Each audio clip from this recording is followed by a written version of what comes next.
Hello বন্ধুরা, প্রচণ্ড গরমেও গোলাপ ফুলের গাছ থেকে কিভাবে সুন্দর ফুল পাবেন চলুন আজকে সেটাই দেখে নিই। এখন তো প্রচণ্ড গরম, তাতেও দেখুন আমার এই গোলাপ ফুলের গাছটা কত সুন্দর ফুল দিচ্ছে। আর পাতার মধ্যে কোনো প্রকারের ব্ল্যাক স্পট, কুঁকড়ে যাওয়া বা কোনো ধরনের সমস্যাও নেই। তাহলে কিভাবে আমি এর পরিচর্যা করি সেটাই আজকে আপনাদেরকে দেখাই।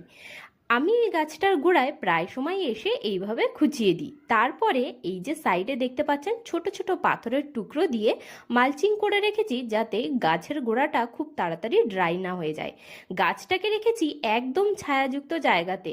এই সময় গরমের হাত থেকে কিন্তু গোলাপ ফুলকে গাছকে বাঁচাতেই হবে। আর মাঝে মধ্যেই আমি এই যে সবজির খোসা পচা জল, এটাই গাছের গোড়ায় ব্যবহার করি।